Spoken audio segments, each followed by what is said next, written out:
Welcome to Parenti Stuff, the podcast. I am your host, Lumpy Louise, and this is the read and discuss of Democracy for the Few, 9th edition. Chapter 6, Politics, Who Gets What? Hope you're all doing well on this here Lenin's birthday, 155 years. I did a show on historically today. We went through the history. So my friend is actually in Russia right now writing a history book on the USSR through her college here. And she went through Lenin's history. So it was kind of neat. So if you want to check that out, it's on historically. It's historic and then _ly is the thing, but you can find it on YouTube and so that was today. We're doing Lit with Lenin on that account too. We just started that 2 weeks ago, or the Sunday before last. And we've done 2 Sundays, and we do every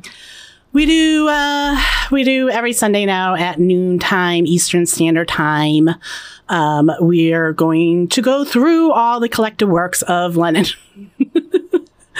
So that's going to take us some time, but we finished the first piece in 2 weeks, and we're going to continue to go as far as we can go. So, I'm not taking guests up yet, so I will in a little bit. I just want to get this started because I do.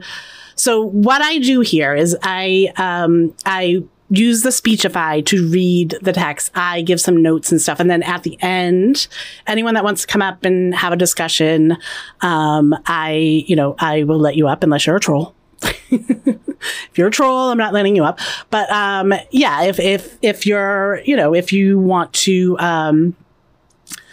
have a discussion, about, some stuff that we were talking about or what we've talked about in the, previous, time. So, right now, what I'm doing is I'm going to take Lenin down. Everyone say happy birthday to Lenin, and I'll take him down. So we are on Democracy for the Few. We are doing chapter 6. I do put these lives up on YouTube and Spotify. And so you can catch them if you've missed any and you want to go back and listen to them. They're up there for people to see, and I am doing these Tuesdays and Thursdays, 7 p.m. Eastern Standard Time. It's like a little poli-sci class, I guess. I don't know. But anyhow, so 700 hours of literature. Yes, I'm looking forward to 700. No, we do, because we read and discuss, so we probably get through about an hour's worth of reading within the 2 hours that we discuss. So yeah, we're gonna have, I guess, 700 episodes. Hello, Ash. So yeah, I don't know how this is all gonna go. We'll see how long it takes us to get through it all. So anyhow, we're on for Parenti Stuff, we're on chapter 6, and it's called Politics, Who Gets What. And so this chapter looks at the payouts like subsidies and the selling or leasing of valuable resources at bargain basement prices to big businesses, and the tax cuts handed out like candy to kids at Halloween to the same group. The U.S. government takes their job of protecting corporations seriously. It's just the people they don't really care too much about. So another way the capitalists make their money is off government contracts, and those definitely are beefed up in the times of war. Nothing helps a good old capitalist economy, well, at least for the U.S., like a war. During and after the Civil War is really where there was a huge transfer of wealth into the hands of the capitalists. It's also when the anti-communism was definitely heightened. Every step the workers tried to fight inequality, the anti-communism of the capitalists got worse, and the federal and state governments were always protecting the wealth. So were right there with all their violence turned on the people to ensure the wealthy stayed wealthy. Railroads ushered in the corporate-controlled state and got extra protections because they were used to deliver mail, which was basically a type of privatization, further strengthening the connection of government and corporations. And, government and corporations going hand in hand. We know who like that. It was... upside down hanging man. If you want to share this out, get a few more people in here. I should have shared it to a few people that normally come in here. But so the fact that the railroads were now part of the government operation was used to shut down strikes. From the Pullman strike of 1894, where Cleveland broke the strike using the U.S. Army, resulting in the deaths of 30 to 34 people. And I have to say something there. I read a lot about labor history. It was one of the things, I just find these people like that. Those are my heroes. Those are the people. They were fighting for stuff. They were fighting for their lives. I don't look at, celebrity or anything that for heroes, because I have all these people I can look back on. And when they say stats, when it had something to do with the labor wars, and they're 30 to 35 people, were murdered. It upsets me that they couldn't even count the people. They couldn't even count them. They were disposable to them. So anyhow, from the Pullman strike of 1894, where Cleveland broke the strike using the U.S. Army, resulting in the deaths of 30 to 34 people, to Biden blocking the railroad strike in December of 2022 after the East Palestine accident. They now lean into the stopping commerce excuse more so than the mail, though. It's if you're messing with commerce, you're messing with the government. So World War II, like the Civil War, turned out to be a huge money grab for the wealthiest corporations. This is from the Richard Owen Boyer's book called Labor's Untold Story, which was published in the 1970s. I believe this might be one of Parenti's one that he used too. I'm not positive though, because I have a bunch of books that I read and go through too. So it was during World War II that American big business, already the world's strongest aggregate of capital, made another phenomenal leap in additional billions and power, centralizing so swiftly into an ever smaller group that it was beyond dispute the primary source of power in the United States. So big business has now solidified their power in the United States after World War II, is what they're saying. A report of the Smaller War Plants Corporation to the U.S. Senate Committee on Small Business, the 79th Congress, 2D session, document number 206, describes the process. The increase in concentration which took place during the war was due largely to the distribution of the great bulk of the war contracts to a small number of great firms. The report says, in calling attention to the $117 billion in war contracts given to the 100 firms. But in addition, the report continues, $26 billion were put into new plants and new equipment directly from federal funds. No less than 83.4% of the value of the privately operated, publicly financed industrial facilities were operated by 168 corporations. The 100 largest corporations operated exactly 75% of the value of the government-owned facilities. Nearly half, 49.3%, were operated by the top 25 corporations. In addition, nearly $2 billion of the taxpayers' money was given to American corporations for research exclusive of the atom bomb.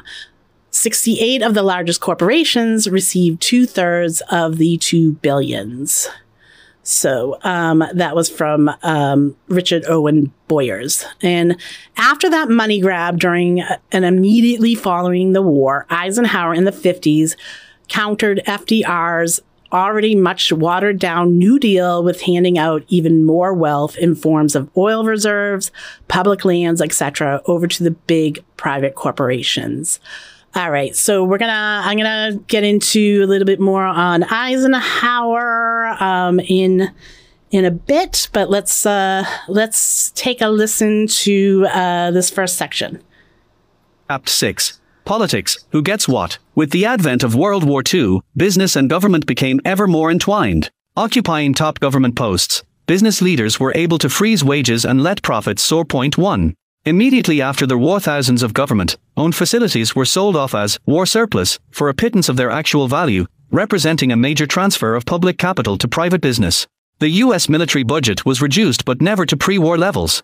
If anything, with the advent of the Cold War, the United States maintained a huge military budget and a permanent war economy that helped bolster business profits in addition to other subsidies that were handed out to corporate America. Welfare for the rich. In the 1950s, the Eisenhower administration sought to undo what conservatives called the creeping socialism of the New Deal by handing over to private corporations many billions of dollars worth of oil reserves, public lands and utilities, government-owned factories, and atomic installations, a kind of socialism for the rich. The practice of using the public's money and resources to bolster private profits continues to this day. Every year the federal government doles out huge sums in corporate welfare, in the form of tax breaks, price supports, loan guarantees, bailouts, payments in kind, subsidized insurance rates, marketing services, export subsidies, irrigation and reclamation programs, and research and development grants. In 2006, direct government payouts to big business totaled $92 billion, roughly 3 times what is spent yearly on a welfare program such as food stamps. That sum does not include other forms of corporate feeding at the public trough. 2. Politics, Who Gets What? 61. The government leases or sells, at a mere fraction of market value, billions of dollars worth of oil, coal, and mineral reserves. It fails to collect hundreds of millions of dollars in royalties, interest, and penalties. It permits billions of dollars in public funds to remain on deposit in private banks without collecting interest. It lends out billions to large firms at below-market interest rates. It tolerates overcharging and cost overruns by companies with government contracts. And it sometimes even reimburses big corporate defense contractors for the immense costs of their mergers. The government gave away the entire broadcasting spectrum valued at $37 billion, instead of leasing or auctioning it off. Every year, the federal government loses tens of millions of dollars charging ranchers below-cost grazing rates on over 20 million acres of public lands. These ranchers include a number of billionaires, big oil companies, and insurance conglomerates. Over the past 5 decades, at least $100 billion in public subsidies have gone to the nuclear industry. The U.S. Forest Service has built almost 400,000 miles of access roads through national forests, more road miles than the federal interstate highway system. Used for the operations of logging and mining companies, these roads contribute to massive mudslides that contaminate water supplies, ruin spawning streams, and kill people. In 2003, the Bush administration opened up an additional 200 million acres of public lands to oil, gas, and mineral companies. Agribusiness is one of the favored recipients of federal largesse, reaping $21 billion in 2006, with more than 2/3 of it going to the wealthiest agribusiness firms, while the bottom 80% took home less than $2,000 on average. Britain's Queen Elizabeth and other members of the royal family have agribusiness investments in the United States that reap upwards of $2 million yearly in subsidies. Other wealthy recipients of farm supports include billionaires David Rockefeller and Ted Turner. In 2002, the Bush administration pushed through a gargantuan farm bill designed to hand out $189 billion in subsidies to agribusiness through 2012. The subsidies were for a select number of crops: wheat, corn, cotton, rice, soybeans, dairy, peanuts, and sugar. The subsidies are tied to production. The more you grow, the more you get. To raise yields, farmers pour on pesticides, herbicides, and fertilizers. They stop rotating crops to rest their fields, and devote every acre to corn or wheat. Creating vast monocultures require still more chemicals. Their vast fields require costly equipment for planting and harvesting. Biodiversity falls. As costs rise, bigger farms buy up smaller farms. The countryside depopulates. Towns vanish. As production rises, prices fall. As prices fall, the subsidies increase, costing taxpayers more and more money. The federal government subsidized the railroad, shipping, and airline industries, along with the exporters of iron, steel, textiles, tobacco, and other products. The government paid $3.3 billion to expand the airline industry from 1940 to 1944.9. It doles out huge amounts in grants and tax incentives to the big companies to encourage oil and gas drilling, charging the companies only a pittance for the large amounts of oil extracted from public lands. County and municipal governments also feed big business. The largest retail corporation in the world, Walmart, has received at least $1 billion of public money from local governments, including free land, free water and sewage service, property tax breaks, and direct cash subsidies. Whole new technologies are developed at public expense: nuclear energy, electronics, aeronautics, space communications, mineral exploration, computer systems, the internet, biomedical genetics, only to be handed over to industry for private gain without the government collecting a dollar. Thus, AT&T managed to have the entire satellite communications system put under its control in 1962 after U.S. taxpayers put up the initial $20 billion to develop it. Through a series of deceptive accounting loopholes and unlimited deductions that companies can make for executive compensation, the government in effect spends $20 billion a year subsidizing corporate executive pay. In 2007, the House of Representatives tried to close this loophole, but the bill was blocked in the Senate after a lobbying campaign by some of the richest men in America. 11. Costs are socialized, profits are privatized in an enormous upward redistribution of income from the tax-paying populace to the corporate rich. Under corporate state capitalism, ordinary citizens pay twice for most things. First, as taxpayers who provide the subsidies, then as consumers who buy the high-priced commodities and services, if they can afford to. Okay, so that was a section 1. And I am going to get into like poor tax later down the line, but he kind of brings it up at the end of there. So section 1 is called warfare. Warfare. I have war on the brain right now. Welfare for the rich. Okay, so in an earlier chapter, I talked about how Bill Gates owns 1% of all the farmland in the United States. Well, the largest receivers of the Save the Family Farms subsidies go to men like him, not the picture you have of the Clarks in Smallville, Kansas. According to the American Enterprise Institute, these subsidies have averaged 17% of annual net cash incomes over the past 50 years, which is one reason men like Gates and Warren Buffett invest in a lot of the farmland in the United States, taking it out of the struggling family farms' hands and into their much more focused on making a profit ones. The EU, I was trying to look up, like, because he brought in the Queen's thing, and then I came to this article, and so I'm not going to discuss like the money that goes. He talks about the money that goes outside the country, but for subsidies. But the EU has a similar farm subsidies program, and though CAP, Common Agricultural Policy, was touted as being good for the environment, the same as the subsidies here, it has been found that 80% of the money given to subsidies goes to carbon-intensive animal food products. One of the pushes for subsidies that came in the 70s and 80s was that they would be used for fixing the environment, but they aren't. And topping the list of receivers of CAP are royalty and billionaires. I went in to dig into what precisely Eisenhower handed out. This is when we're going to into Eisenhower stuff. What he handed out to corporations in the 1950s, and I stumbled onto an interesting text. So basically, you guys are just like, you guys get like what I rabbit hole on when I go and research things. So like I find these things and I'm just sharing them. So this is from a paper written in the early 1980s by Robert Griffith called Dwight D. Eisenhower in the Corporate Commonwealth. And it just like, I never heard corporate commonwealth in terms of Eisenhower. So it kind of caught my eye. So I read through it. It's like a 36-page paper. It's just kind of neat. This guy Griffith was going through like I guess Ike's papers had just been released like right before that, so he went through the papers and yeah, so it's kind of eye-opening as to what he was thinking. So before I get into the text, I want to explain to you what Griffith. I don't know why I'm having a hard time saying Griffith meant by corporate Commonwealth. Okay, so we can go back to the colonies of Britain when the English started colonizing here. The projects were always backed by a company or a joint venture like the Virginia Company, the Hudson Bay Company, and the Merchant Adventurers Group that funded the Mayflower. These companies had their own armies and legal systems and basically acted as corporate commonwealths to the colony it ruled over.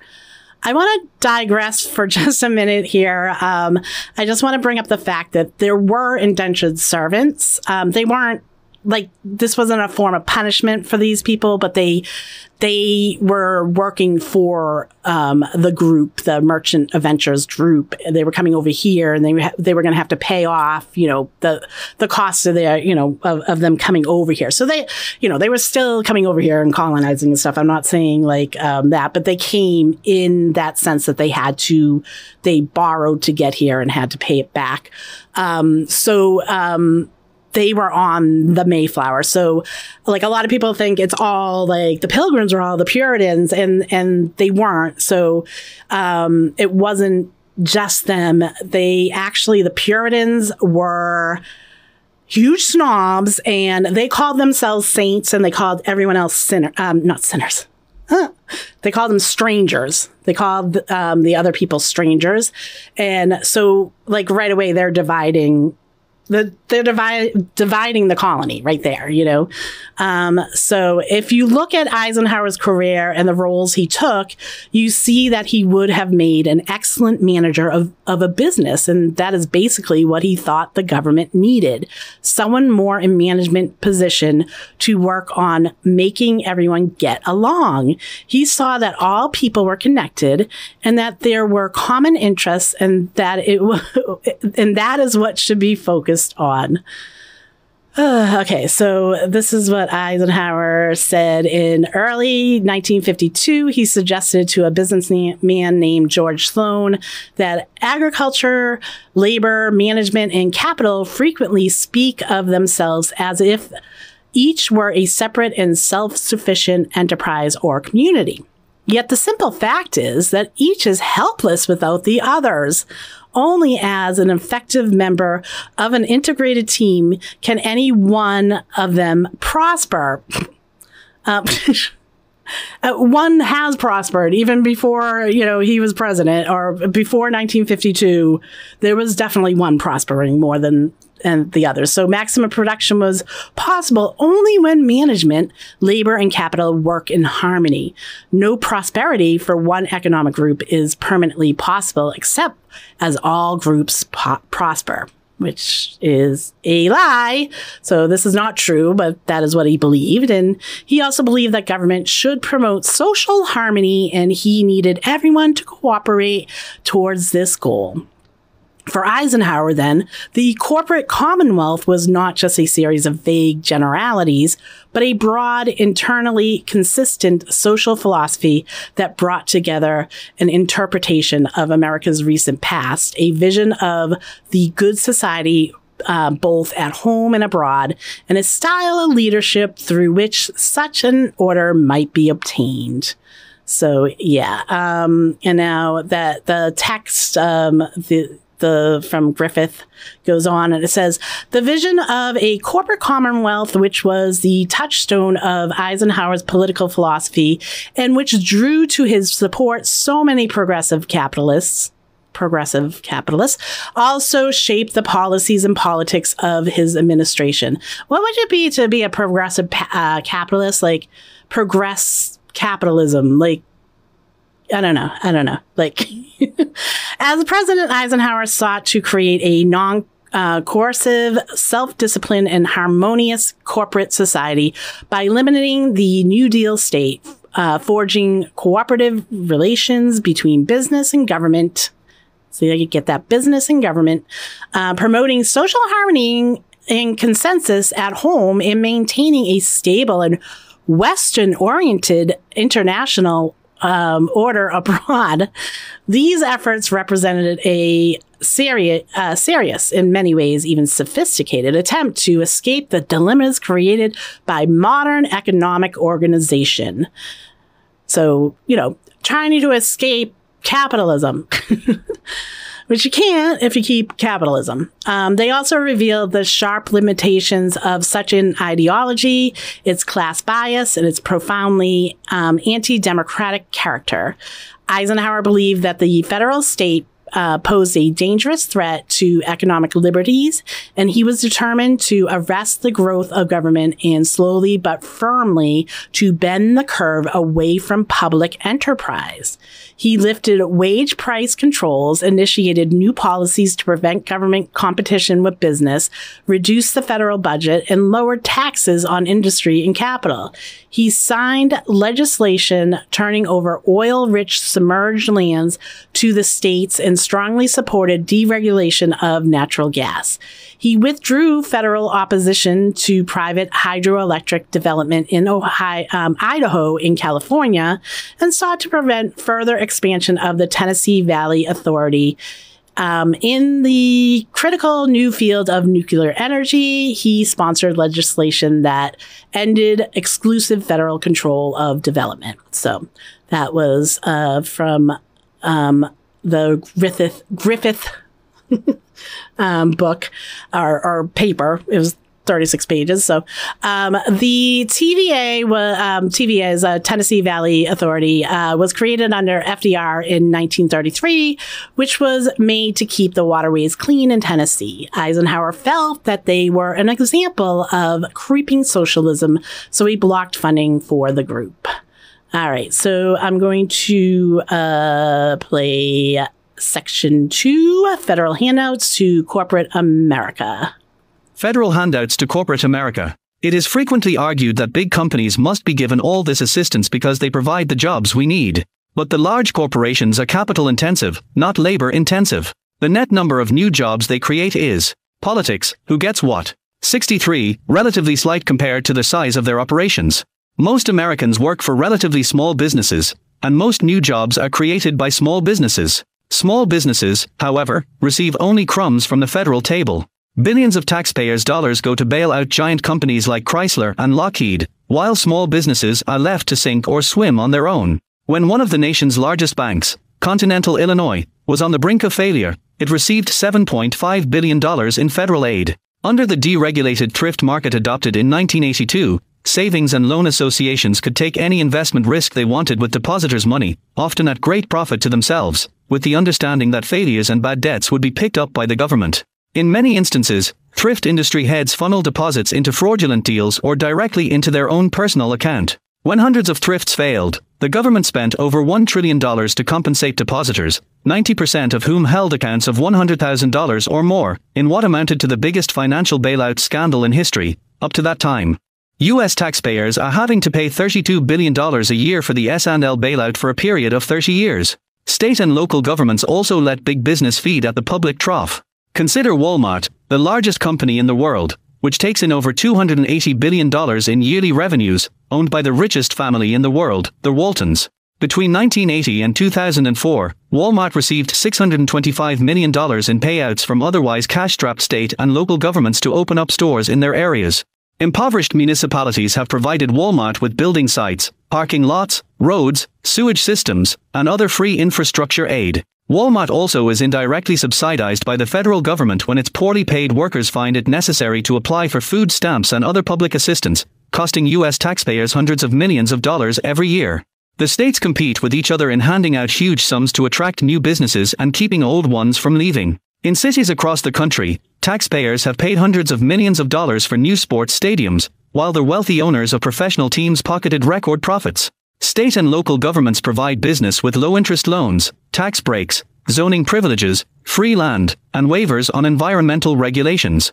This costly special treatment is justified as necessary to create new jobs. Yet new jobs rarely materialize in any appreciable numbers. Eugene, Oregon, provided $12 million for a corporation to cut down an impressive stand of historic giant trees and build a parking garage and apartments that created only a few jobs.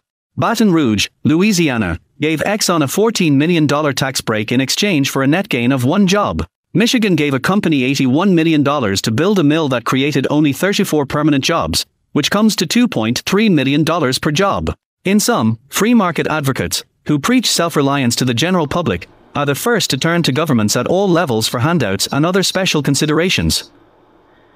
Okay, so that was Section 2, Federal Handouts to Corporate America. Okay, since he is discussing bailouts, let's talk about the most recent one, the COVID-19 bailouts, the Coronavirus Aid, Relief, and Economic Security Act, referred to as the CARES Act. We were being told that precautions were going to be in place, so these bailouts got to small businesses, like with whatever happened in 2008. They were trying to convince us that they were that's not going to happen again. So they considered any business with 500 or less employees a small business. But that was only one of the 3 buckets of money. And there were exceptions made to that 500 number by extending it to food and hospitality companies that had locations of fewer than 500 employees, which ended up going to large chain stores. And I will note right here that Ruth Chris and Shake Shack were, after much scrutiny, returned the money. So the CARES Act disproportionately benefited wealthy individuals and corporations, exacerbating economic inequality. Hospitals who served wealthier clients got more money, and some corporations used the funds to boost stock prices, which benefited shareholders and executives, not the employees. A $120 billion tax loophole allowed business owners to offset losses against pre-pandemic income, primarily aiding high-earning individuals like hedge fund managers and real estate investors. Jeff Bezos made a fortune while the workers were losing their jobs and receiving reduced wages. Out of the 63% of Black and Brown owned small businesses, 3 out of 10 did not receive the support they needed. Then there was the $4.6 billion that went to the oil industry. Let me read to you from the inequality.org. Hold on. So this is like a running, they have it all the way back to the beginning of COVID up until today. So I'm going to read to you from April 15th, 2021, and then I'm going to read to you from April 2025. So this is from April 15, 2021, and this is the update, and it's U.S. billionaire pandemic wealth increases by 1.6 trillion or 55% represents 1/3 of gains over the last 31 years. Whether measured over 13 months or 31 years, the growth of the U.S. billionaire wealth is both astounding and troubling based on Forbes data as of April 12, 2021. Billionaire wealth growth has perversely accelerated over the 13 months of global pandemic. But the piling up of fortunes at the top has proceeded at a rapid clip for decades, even as the net worth of working Americans lagged and public services deteriorated. Okay, so they have a whole, they have a whole bunch of graphs they put together and stuff. I'm just going to show you this one right here. So as you can see here, like 2020 comes about, and these 4 fuckers, just shoot up. Their money just shoots up. All right. So between March 18th, 2020 and April 12th, 2021, the collective wealth of American billionaires leapt by 1.62 trillion or 55% from 2.95 trillion to 4.56 trillion.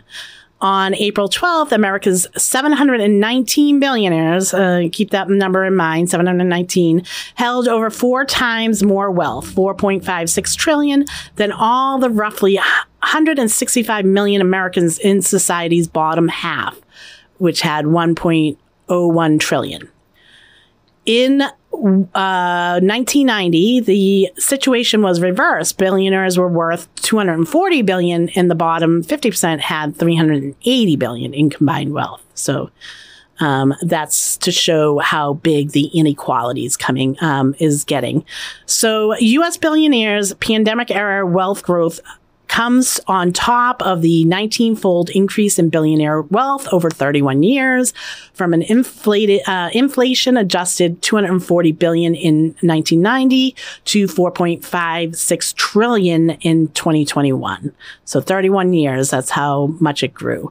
1/3 of U.S. billionaires' wealth growth over the last 31 years came during the pandemic. So, and this is, remember, this is only 13 months into the pandemic. So in that 13 months, they grew a third more than they did the 30 years previous. Okay, so there are about 11 times the number of billionaires now as there were in 1990. There was only 66 there. At this time, there was 719. As of April 12th, there were 6 American centibillionaires who are now individuals worth at least 100 billion. So there was 6 of them then, and that's bigger than the size of the economy of each of 13 of the nation's states. Here's how the wealth of these ultra billionaires grew during pandemic. Amazon's Jeff Bezos, almost a double centibillionaire. He is now a double centibillionaire and more, with a net worth of nearly 197 billion, is up 74% in the last 13 months. If he was still married to his ex-wife, Mackenzie Scott, together they would be worth another 60 billion or so, giving the couple a net worth of $250 billion in 2021. Elon Musk, founder of Tesla and SpaceX, with 172 billion, up an astounding 599% during the pandemic.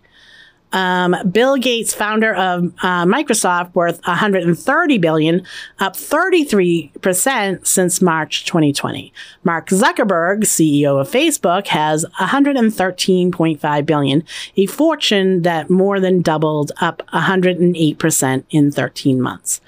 Then Warren Buffett, Berkshire Hathaway's Warren Buffett is worth 101 billion, an increase of 50% during the pandemic. And then Larry Ellison is a founder of Oracle, is also worth 101 billion, up 71% since March 2020. Okay, so let me just give you some numbers from that. This is from inequality.org again, just so you know. So April 1st, 2025 update. 2025 is shaping up to be a banner year for global oligarchs. Hi, Sate. Okay. The ranks of global billionaires has grown by 247 in the past year, bringing up the total worldwide to 3,028, according to Forbes' annual survey of the wealthy published April 1st. The combined wealth of the 9-figure club is now 16.1 trillion, up 2 trillion from a year ago. There are 902 billionaires in the United States, so we had 719 in 2021. We now have 902. It was 813 last year, so it's up from that number. But then they're saying, however, the Forbes data released is dated March 7th on this, and then there's been significant market volatility since then. They're all still rich. There are now 3 billionaires in America with more than 200 billion in estimated wealth: Elon Musk, Mark Zuckerberg, and Jeff Bezos. And there are 15 billionaires with more than 100 billion each in combined wealth of 2.4 trillion. For comparison, that's more wealth than the poorest 1,500 billionaires combined. So even looking at the billionaires, these top billionaires are like so much more richer than like 1,500 billionaires. All right. The oligarchy continues to rig the rules of the economy to get more wealth and power, meaning we should anticipate the first trillionaire within a decade. I don't know, the way it's going up, I don't know. As Forbes observes about Donald Trump, he's giving the billionaire class more control over the government than ever before. His right-hand man is the planet's richest person. His administration includes at least 10 billionaires and billionaire spouses. So he's stacking, the what was it? Drain the swamp? Yeah, he's stacking the swamp, I guess. Trump, who Forbes fawningly calls America's billionaire in chief, saw his personal fortune more than double over the last year from $2.3 billion to $5.1 billion. Forbes reports that before moving back into the White House, Trump padded his cash pile with a very lucrative move in crypto, between that and his Trump Media and Technology Group going public just after Forbes locked in its 2024 rankings. The president's net worth has more than doubled. All right, so that's that for now, and I think we're going to start listening to chapter 6. What am I saying? We are listening to chapter 6. We're going to listen to part 3. The billion-dollar bailouts. The mother lode of all federal bailouts came with the disastrous recession of 2008, 2009. As the free market system continued to produce more and more commodities, it used relatively fewer and fewer workers.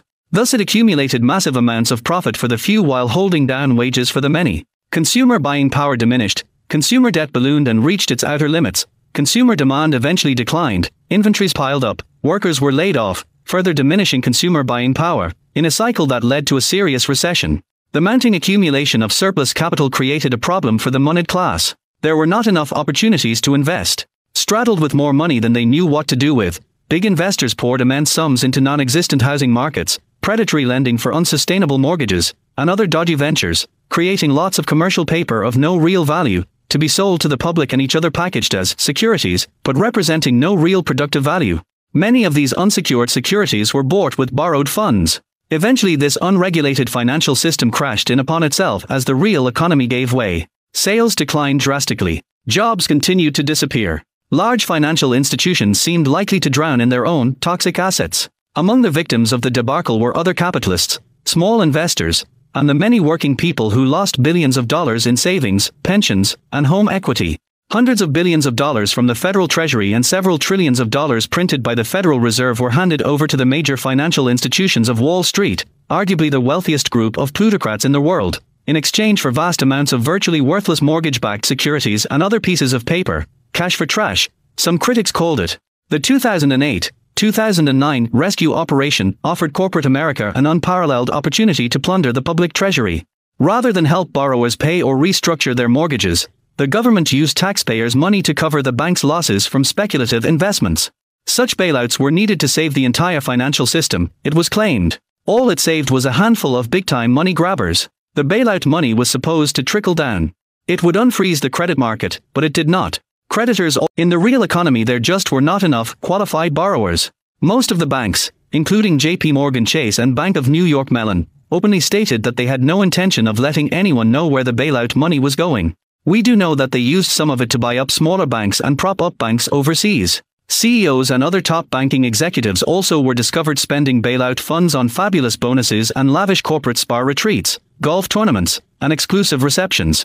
17. Bailout beneficiaries like Citigroup laid off thousands of employees while handing out bonuses of $1 million or more to over 700 managers. The head of Citigroup's energy trading unit was slated to be awarded as much as $100 million in 2009.1 that same year. Another bailout winner, Goldman Sachs, posted $3.44 billion in second quarter profits and earmarked $11.4 billion in compensation for its employees, payouts that were almost entirely a government subsidy. Goldman Sachs began once more to speculate wildly with bailout money and dirt-cheap Federal Reserve loans. It doesn't get any better than that for the plutocrats. A casino capitalism encourages increasingly riskier investments that produce lucrative short-term payoffs, but, if they go wrong, they are picked up by the government. Their winnings are pocketed by the corporate gamblers and the losses are covered by the American taxpayers. And to tide them over, the gamblers are handed multi-million-dollar welfare paychecks. Bank of America received $45 billion in bailout funds, plus $118 billion in asset guarantees, none of which went to their homeowners who had been thrown out on the street when hit with foreclosures. Instead, BOA bought Merrill Lynch for $50 billion and in 2009 reported second quarter profits of $2.4 billion while handing out $3.3 billion in bonuses to its senior managers. Merrill Lynch itself, while supposedly ailing and about to be taken over by BOA, paid out $3.6 billion in bonuses, money that came from the US government. AIG, a giant insurance firm, received a phenomenal $180 billion bailout at last count, and immediately spent chunks of it on bonuses and posh resort retreats for its top management. 19. By the end of 2009, over 3.5 million homes had been foreclosed and the ranks of the unemployed had doubled. The nation's fund for unemployment benefits dwindled to dangerously low levels, leaving hundreds of thousands of needy people without checks for months, and more than 1 million applicants yet to be processed into the system. 16 states, with exhausted unemployment funds, were now paying benefits with borrowed cash, taking on additional billions of dollars in debt and facing increasing pressure to raise taxes or cut aid. As local revenues declined, state and local governments were unable to meet their general budgets and were compelled to lay off employees and cut programs, often for those most in need. The Obama administration failed to create an actual bailout for the real economy, for the troubled households of working families, money that could have been used to rewrite mortgages, keep people in their homes, give them money to spend on food and shelter, in all, spending from the bottom up to get the economy back in motion, as was done to some extent during their New Deal.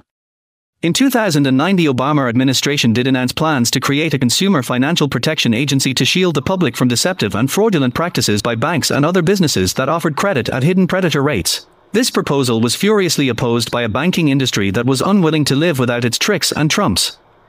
Okay, so, hold on. Just hit the wrong button.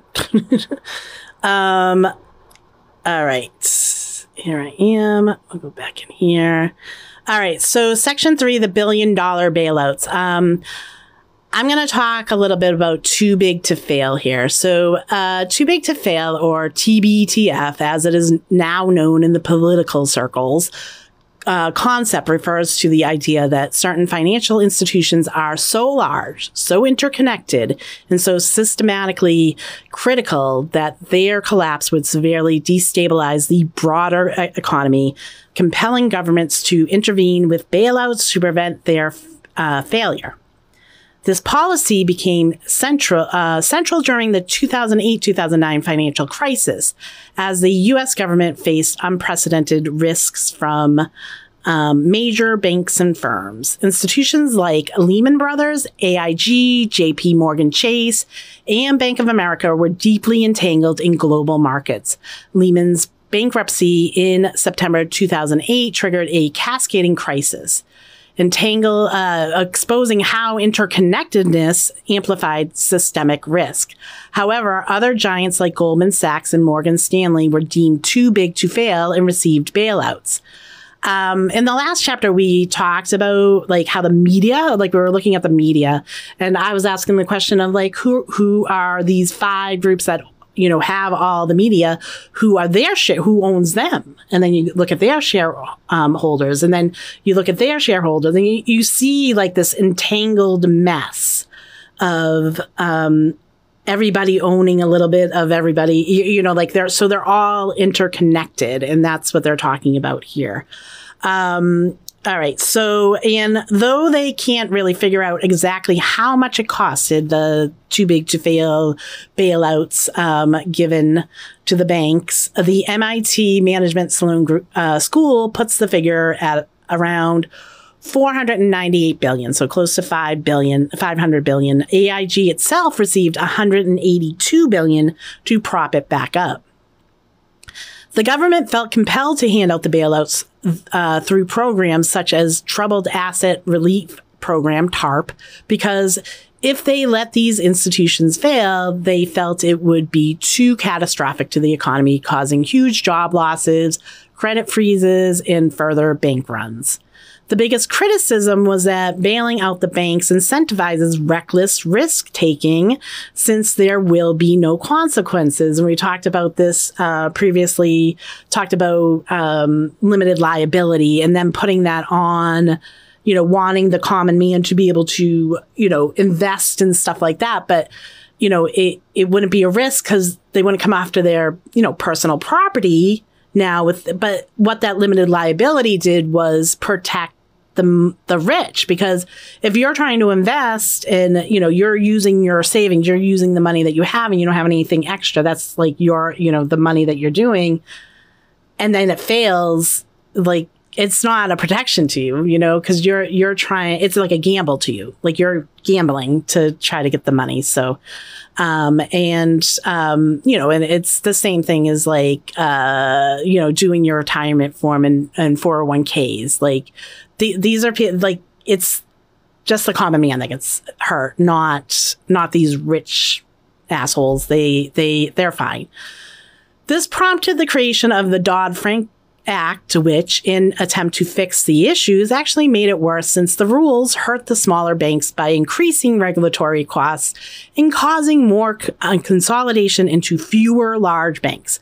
The implementation was also shoddy because the now fewer large banks threw around their influence to ensure parts of the act were underutilized. AIG, who I already told you received $182 billion, paid out $165 million in the bailout to executive bonuses, the same executives who were at the helm when their financial institution almost failed if it wasn't for the corporate welfare handout given them. AIG's rescue had to happen because if they failed, so would Goldman Sachs, Deutsche Bank, and the French multinational bank Societe Generale, I guess I'm going to pronounce it like that, because of how interconnected these institutes were. The 2008 crisis underscored the dangers of too big to fail institutions and sparked debate among breaking up large banks or imposing structural reforms. While bailouts stabilized the financial system, they also highlighted the need to balance systemic protections with market discipline to prevent future crises, which whatever. Okay, so from September 18th, 2013, this is just a small part of an article I want to read. It's from a Pennsylvania newspaper called The Morning Call. This is called Too Big to Fail, Banks Grow, and it's written by Jim Puzangara. All right, so he says, just before the financial crisis hit, Wells Fargo had $609 billion in assets. Now it has $1.4 trillion. Bank of America had $1.7 trillion in assets. That's up to $2.1 trillion. And the assets of J.P. Morgan Chase, the nation's biggest bank, have ballooned from $1.8 trillion to $2.4 trillion. Ending the problem of so-called too big to fail firms was a rallying cry for politicians and regulators after the unprecedented bailouts in fall 2008.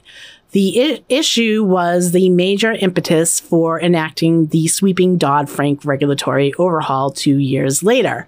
This paragraph is just President Barack Obama and key financial regulators said the law's changes, many still not finished, will prevent another financial industry rescue by reducing the chances that a mega bank would collapse and by giving the government new powers to handle one if it did. And we shall see what happens. Okay, so 5 years after this crisis, several of the nation's largest banks are even larger. Total assets at the nation's 10 biggest banking companies shot up 28% to $11.3 trillion as of the end of June, federal regulators said. And just to note, as of today, J.P. Morgan lists their assets at $3.9 trillion. So, all right, let's listen to section 4. Taxes, helping the rich in their time of greed.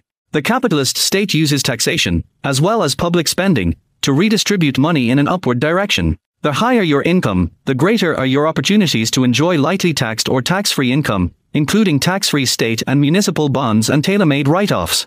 In 5 years, tax reductions mostly to rich individuals and corporations, including cuts on capital gains and dividends, have cost the U.S. Treasury about $860 billion. In the last 2 decades, income from capital ownership has risen twice as fast as income from salaries and wages. While the rich grow richer, their tax burden grows lighter. The Internal Revenue Service reports that thousands of U.S. residents in the very highest bracket pay less than 5% of their income in taxes, even though their portion of total U.S. income has doubled.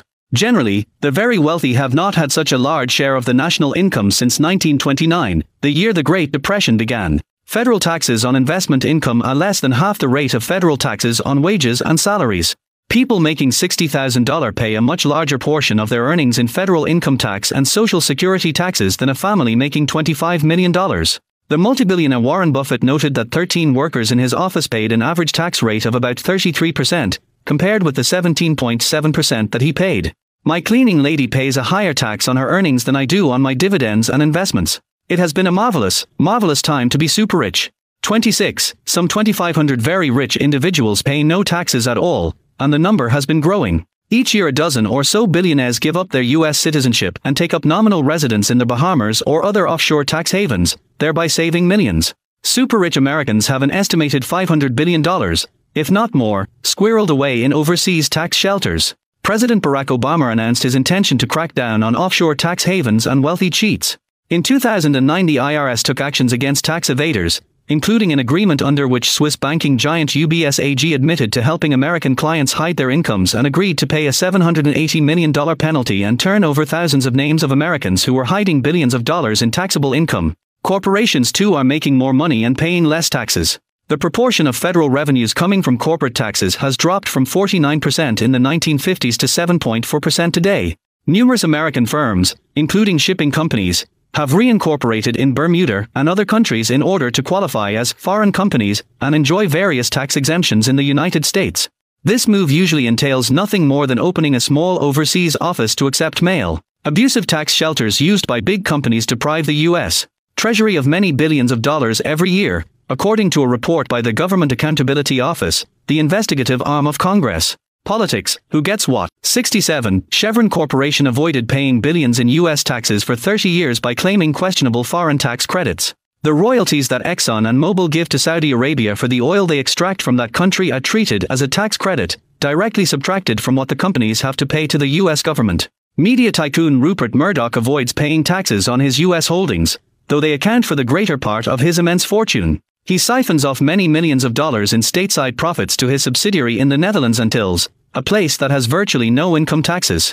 In addition, the $1.8 billion he paid to acquire U.S. television stations is written off against profits, further reducing his taxable income. In effect, we taxpayers help pay for Murdoch's growing Fox media empire. Corporations can deduct for just about all business costs: supplies, salaries, wages, overhead costs, marketing expenses, advertising, business conferences, legal costs, and moving costs.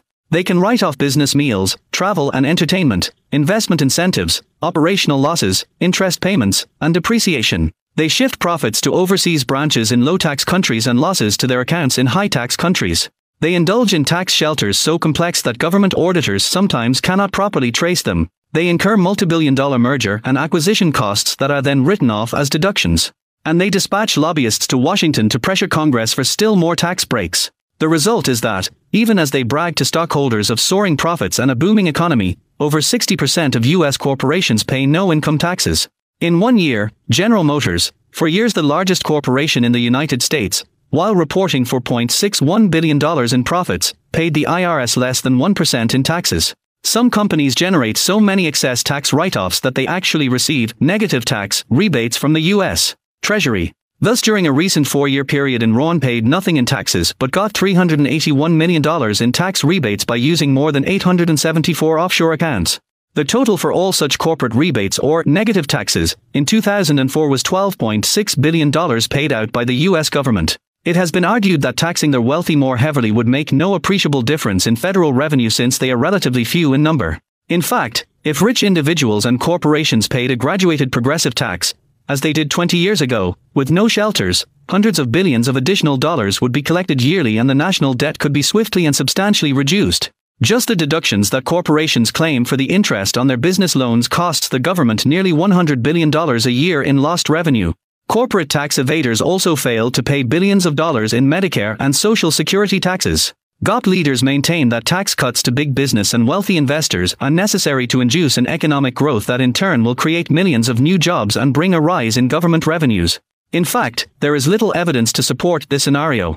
The American economy grew fastest in the 1950s and 1960s when corporate and individual tax rates were dramatically higher than today.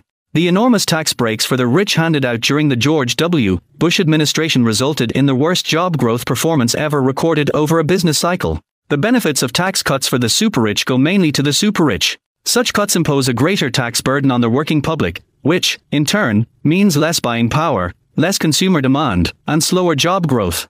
The United States has two different methods of collecting taxes. In the first system, working people have their taxes withheld from their paychecks and their wages are independently reported to the IRS by their employers, allowing for very little, if any, cheating. In the other system, business owners, corporations, landlords, trust fund holders, and investors are free to monitor themselves, often resorting to imaginative bookkeeping. The cheating on capital gains alone is estimated at $29 billion annually. Responding to pressure from conservative lawmakers in Congress, the IRS increased its oversight on people of modest income, while substantially reducing audits of richer individuals and giant companies.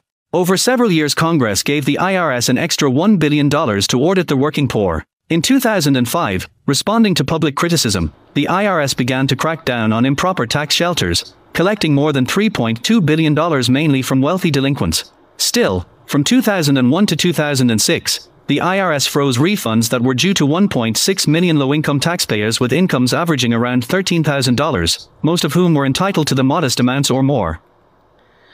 Okie dokie. Give me 1 second. Section 4, taxes helping the rich in their time of greed. So Parenti's focus in the section is on how little the corporations pay in taxes. I'm just going to go through a list. He touched on most, if not all of these, but I'm just going to run down a list. So wealthy individuals often use legal tax avoidance strategies to minimize tax liabilities. Let's look at some of those strategies. So the capital gains optimization. So structuring income as capital gains taxed at 15 to 20% in the US instead of ordinary income. So ordinary income can be taxed up to 37%.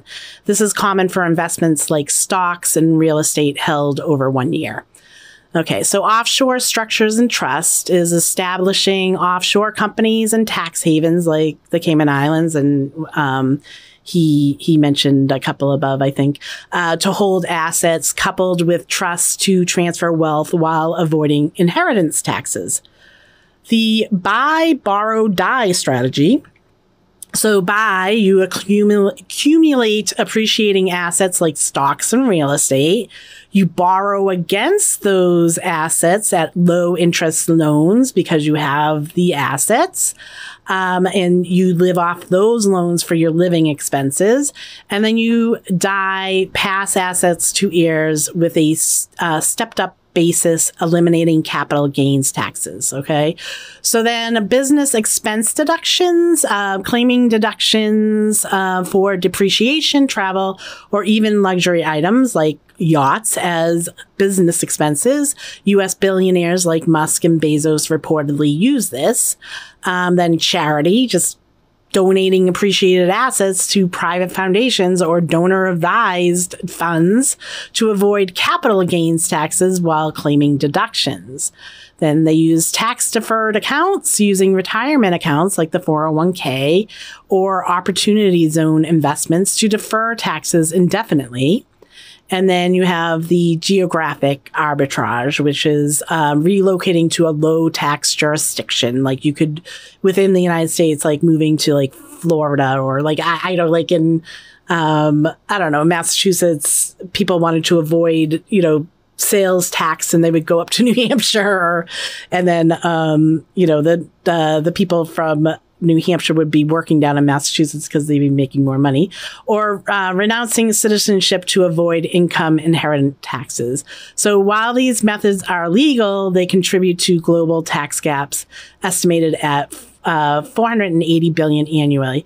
My brother's boss, his last accounting job, he would live 179 days up in Massachusetts, and that's where his company was, but then moved down to Florida for the rest. And then when he came up here, because he'd have to come up here to run the business and stuff, he would use his girlfriend's, like debit and credit cards and stuff in his girlfriend's name, so he wouldn't get it. He wouldn't get in trouble. So yeah. So all right. So that was a short little break, but we're gonna start listening to Section 5: Unkind Cuts, Unfair Rates. Politics, who gets what? 69. Unkind cuts, unfair rates. There are several ways people can be taxed. A progressive income tax imposes a substantially higher tax rate on the rich, based on the principle that taxes should fall most heavily on those who have the greatest store of surplus income and the greatest ability to pay. Thus, in 1980 the very richest paid a 70% tax rate and the poorest only 18%. That rate is not as severe as it sounds. The tax was graduated so that the rich paid 70% on only a small uppermost portion of their income and lower rates on lower portions, the same as everyone else. In addition, they continue to enjoy various special deductions. Today they pay a rate less than half that. A proportionate income tax, or flat tax, imposes the same rate on everyone, regardless of ability to pay. Its proponents argue that a flat tax brings simplicity and clarity to the tax code. Instead of the rich paying 70% and the poor paying 15%, which is supposedly all too complicated for us to grasp, we would all pay, say, 20%. This way we ordinary folks would be less confused. The truth is, a proportionate tax lowers the taxes on wealthier Americans and raises taxes on just about everyone else. Those who advocate a progressive tax consider the proportionate tax to be unfair. If both rich and poor pay, say, 20% of their income, then a person who earns $15,000 pays $3,000 in taxes and has only $12,000 to live on, while one who makes $10 million pays $2 million and still has $8 million. A dollar taken from someone of modest means cuts closer to the bone, having a greater deprivation impact than $1,000 taken from the super rich. Furthermore, most flat tax proposals apply to wages and pensions but not dividends, interest, capital gains, corporate earnings, and large inheritances, which are treated still more lightly. A regressive tax is even more unfair than a flat tax, for instead of paying the same rate, rich and poor pay the very same amount. Both an indebted student and a billionaire executive pay the same tax on a gallon of gas, but the student is sacrificing a far greater portion of income than the executive.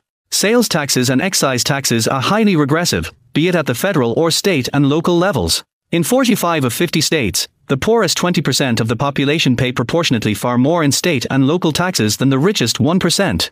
In Washington state, for example, the poor pay 17.4% of their income in state and local taxes, while the rich pay only 3.4%. Since the early 1990s, sales and excise taxes have increased, while states began cutting state income taxes, making their overall tax systems still more regressive. Most regressive of all is the national sales tax advocated by some conservatives to replace the income tax. To raise as much as does the current income tax, we all would have to pay an estimated 30% sales tax on most products, a regressive burden that would drive millions more into poverty and probably wreck the economy. Some right-wing lawmakers advocate a value-added tax, which is just a more covert and complicated version of a national sales tax. Taxes would be added onto commodities at every stage of production and distribution, with the consumer paying the full tab at the end of the line. Then there are the estate tax and inheritance tax, both of which are very progressive.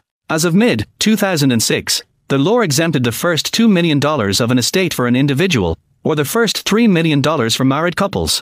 Enemies of the estate tax, such as President George W. Bush, have argued that families have lost their farms because of this death tax. But when pressed on the question, the White House was never been able to produce a single family farm that fell victim to the estate tax. If the estate tax is permanently abolished, it will mean many billions of super-rich tax dollars lost yearly that will have to be made up by working taxpayers. In 2004, the Republican majority in Congress passed legislation granting a $136 billion, 10-year corporate tax cut. In 2006, urged on by the White House and by multi-billionaire families such as the Waltons, Congress passed an additional $69 billion in tax cuts mostly for the nation's wealthiest taxpayers. That same year the Bush Jr. administration began eliminating the jobs of 157 IRS lawyers who audited tax returns of the super-rich, especially those involved in gift and estate taxes. Some of these auditors charged that the layoffs were just the latest moves to shield influential people who were understating their assets and were big contributors to Bush's presidential campaigns. Cheating among the super-rich was a major and growing problem amounting to many billions of dollars a year, according to one congressional report. Most of their tax reforms produced by Congress are paraded as relief for the besieged middle class when actually they mostly benefit the top income bracket. Of the major tax cuts put through by the Bush administration, the cumulative reductions were likely to cost the Treasury $2.4 trillion over 8 years, with about 50% going to the richest fraction of the top 1%. Okay, dokie. All right, so that was Section 5, Unkind Cuts, Unfair Rates. I want to talk about poor taxes. It's not an actual government tax. It is all those little expenses poor people have to pay that rich people can avoid for various reasons. I worked at a sales and marketing corporation that was the in-between of the manufacturer, distributors, and their customers, the retail grocery, big box, drugstores, and third-party distributors. And this is where I learned there were tiers of how food was sold to certain kinds of stores. If you were a large chain or a large corporate third-party distributor for mom and pop stores, you could purchase more at a time, so you got a discounted price. There was normally 3 tiers, and the mom and pops either had to buy from the third-party distributors at a higher price or directly from the manufacturer in the lowest tier levels, which were higher prices, but mainly they preferred the smaller stores to purchase from the third-party distributors. In food deserts, you don't have big corporate stores, so the consumer there ends up having to pay a lot more for food. I bring this up not because it is talking about taxes, but just to show you there are many ways big business benefits over smaller ones and how people in food deserts are charged more to eat, which I file under poor tax. Being poor is expensive. A poor tax refers to the systemic financial burdens disproportionately affecting low-income individuals due to structural inequalities. It is not an official tax, but a metaphor for hidden costs and economic disadvantages faced by the poor. And that includes like a higher relative cost, like what we just talked about for the smaller businesses, but this is for low income households often pay more for basic services like banking. They get like check cashing fees and stuff, or utilities, like they have to prepay for something. They have to pay up front because they don't have the credit to get like electricity or something. And then short-term loans, like payday loans, which I brought up the one time I did a payday loan, which, and the interest rate was like 300%. I mean, it was nuts how much I paid in interest on it. These expenses consume a larger share of their income compared to wealthier individuals. Exploitative systems. So examples include lotteries, which are sometimes termed as a poor tax because low-income individuals spend disproportionately more on them despite slim chances of winning, driven by hopes of escaping poverty. So we talked to like for you to invest when you're not a rich person and you have, you get your taxes back, you have a few $1,000s, you're like, oh, I'll go invest this. Like, you can't. Okay, like the phantom tax, Rick? You'll have to come up and explain phantom tax. So, I don't know what a phantom tax is for some reason. Okay, so regressive taxation, in some cases, formal tax structures, sale taxes, or flat income taxes disproportionately burden the poor. Parenti explains that up in when he's talking about like the student having to pay the same amount of tax as a rich person. And then the geographic and social barriers, limited access to affordable housing, healthcare, and transportation in low-income areas forces reliance on costlier alternatives, perpetuating a cycle of poverty. We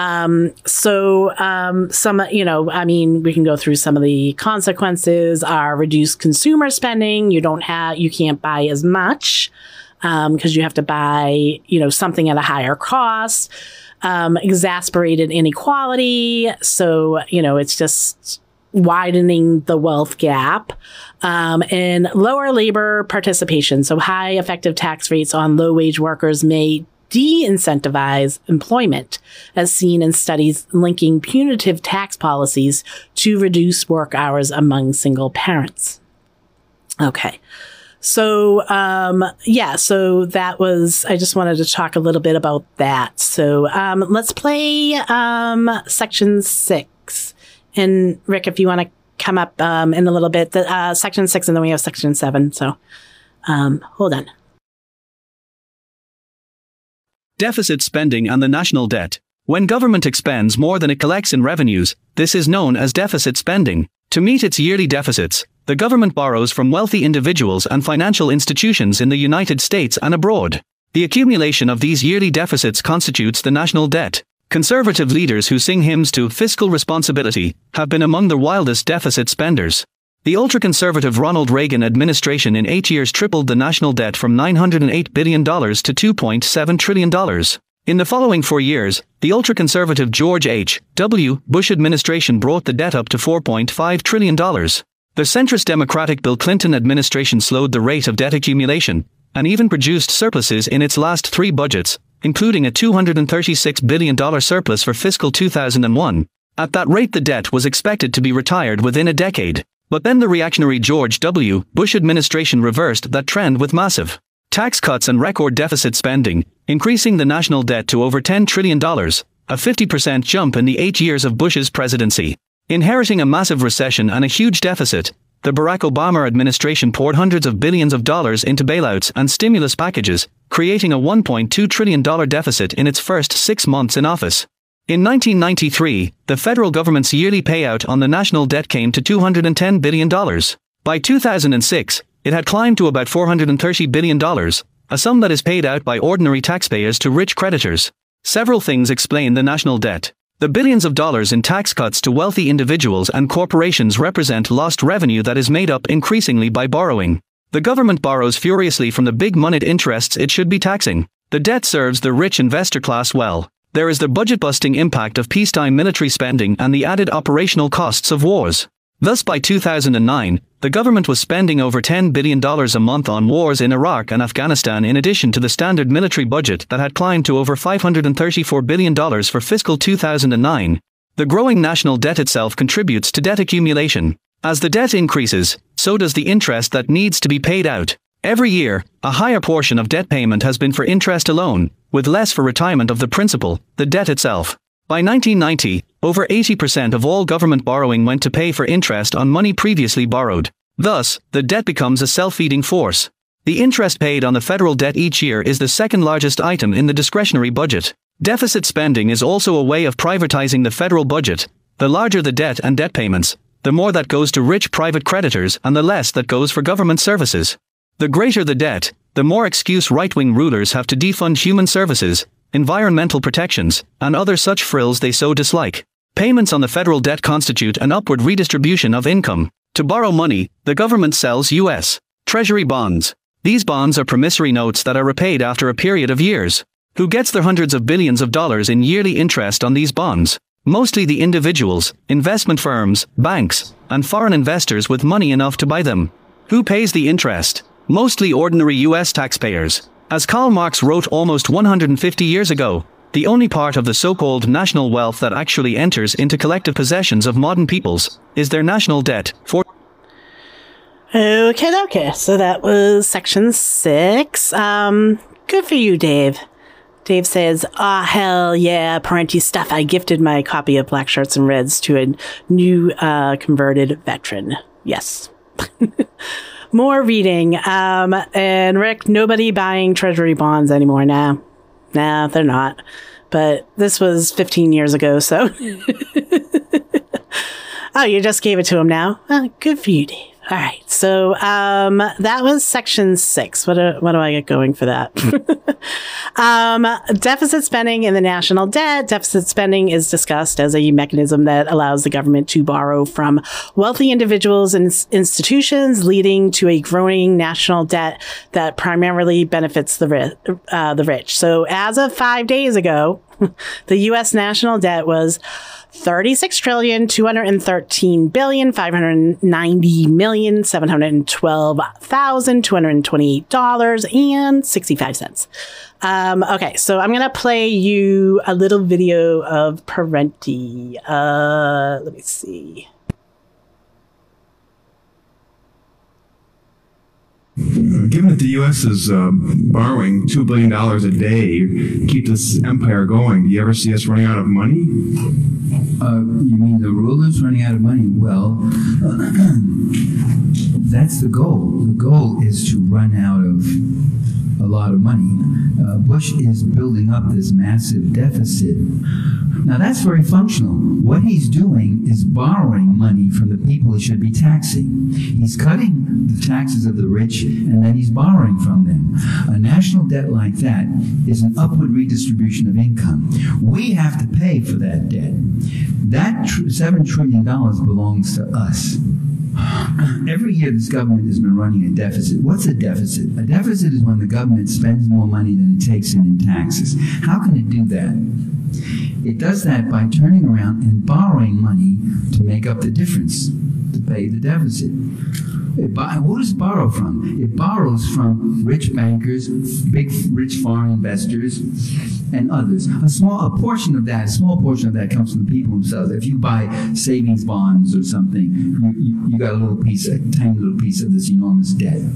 Who has to pay that debt? The national debt is the accumulation of these yearly deficits. That's what the debt is. So what you're getting is this enormous debt that we, working people, owe to the rich creditors. It's an upward redistribution to them. The other function of that enormous debt is that it becomes an excuse for not having to have a big public sector. You can cut human services. He's already saying that. We've got to cut because we have such a big deficit. I want to reduce the deficit. He's already cutting $50 billion from luxury, from stupid luxury things like infant feeding programs and disability insurance and things like that, frills that we don't really need. Certainly he and members of his class don't need those things. So they don't care that we're going and we're spending. That's one of the goals. Okay, so he just explained the national debt and whose debt it was. It's our debt. And then I just wanted to mention a little bit about DOGE. The new Department of Government Efficiency is run by the second richest man living in America and is supposed to be looking at cuts to slash the debt. The very fact that Elon is so rich and has received and continues to receive billions of dollars of contracts for SpaceX and Tesla puts him in a compromising position. There is a question of missing money now when just last Tuesday, $962 million in claimed assets went missing off their site that was keeping count. With the adjustments happening in the middle of the night without public transparency, it is not a good look and really makes people question, as they should have from the very get-go, the validity of the agency. So from Economic Times, what happened to the missing $1 billion in Doge savings?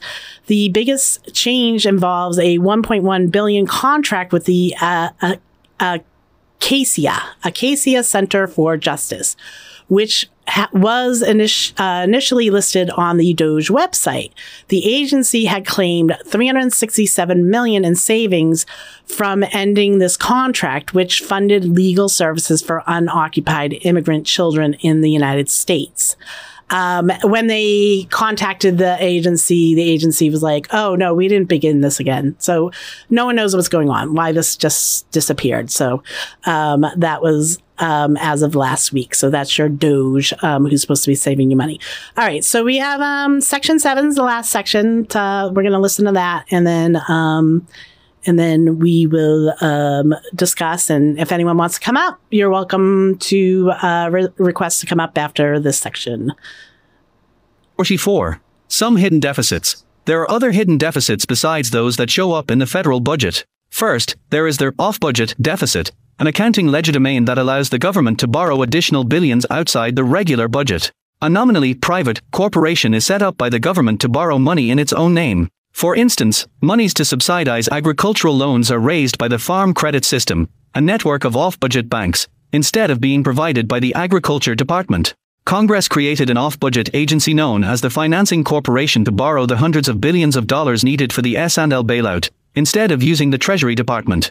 But these sums are taken out of the general revenue, compliments of the U.S. taxpayer. Another hidden deficit is in trade. As we consume more than we produce, and import and borrow from abroad more than we export, the U.S. debt to foreign creditors increases. Interest payments on these hundreds of billions borrowed from abroad have to be met by U.S. taxpayers. By early 2009, China alone held more than $1 trillion of the US debt and was showing a declining appetite for buying up more US Treasury bonds.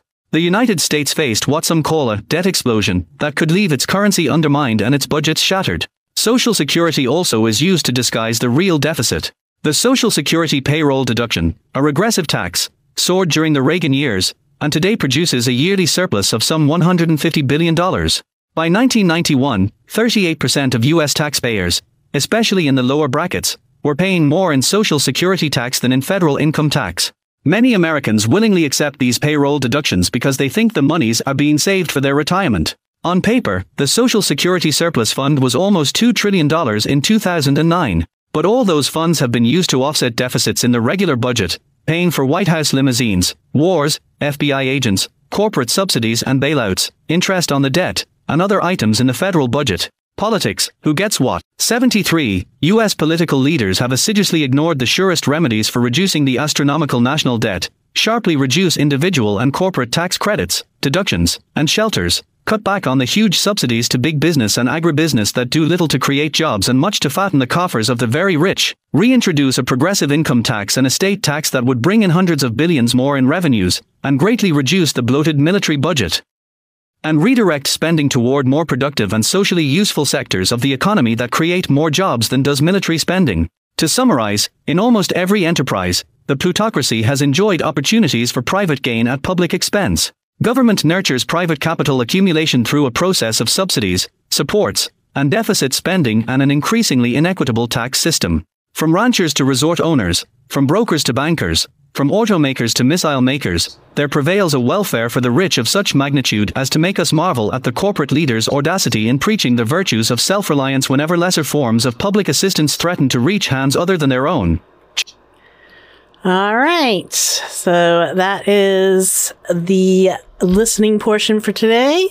I didn't prepare a lot on that section because we went over a lot of what they were, what he was talking about in that section, some hidden deficits. Overall, the chapter paints a picture of political and economic system that prioritizes the interests of the wealthy elite at the expense of the general public, perpetuating inequality and undermining the principles of a fair and just society. So what I was going to do, because I didn't really prepare anything for this, is I found this article. It's actually not, it's from the Tricontinental, and which is Africa, Latin America, and Asian continents. And, you know, it's a socialist group called the Tri. They're from like the 1960s. So they were explaining, this is from October 2023.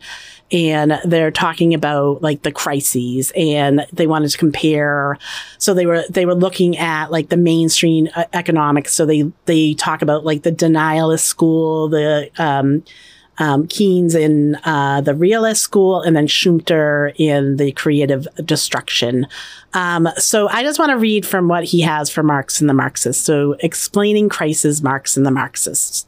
The Marxist theory of the capital economy recognizes the central place of crises in the historical motion of this mode of production, which is one of the most salient reasons why the Marxist analysis of capitalism is superior to mainstream economic theory.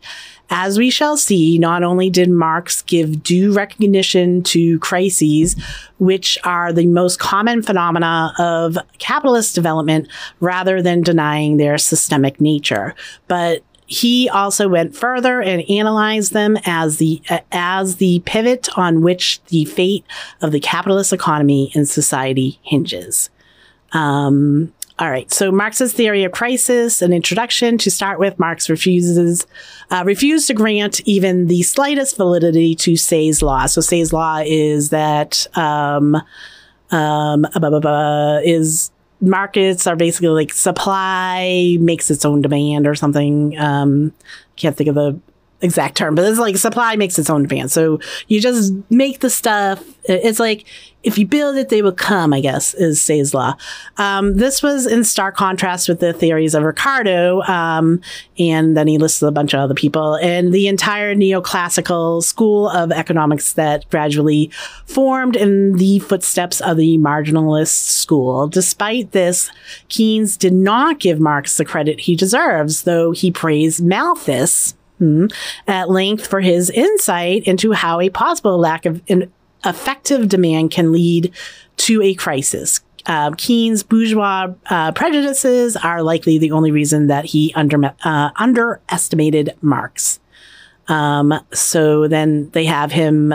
So then Keynes goes and he's like, he likes the Silvio Gesell guy, right? So he goes through and he's like, I'm going to get this information from this Gesell guy. And then he writes, the purpose of the book as a whole may be described as the establishment of an anti-Marxian socialism, a reaction against laissez-faire built on theoretical foundations totally unlike those of Marx, in being based on a repudiation instead of an acceptance of the classical hypotheses, and on an unfettering of competition instead of its abolition.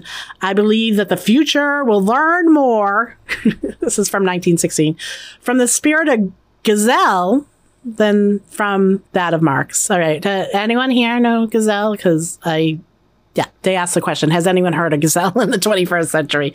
So, I can go through this, if you really want to listen to me yammer more, but this is, I will put this piece up, under the video that I put up on YouTube. So you can get it there if you want. If anyone wants to come up and discuss anything, now's the time. Otherwise, I'm probably going to be shutting down.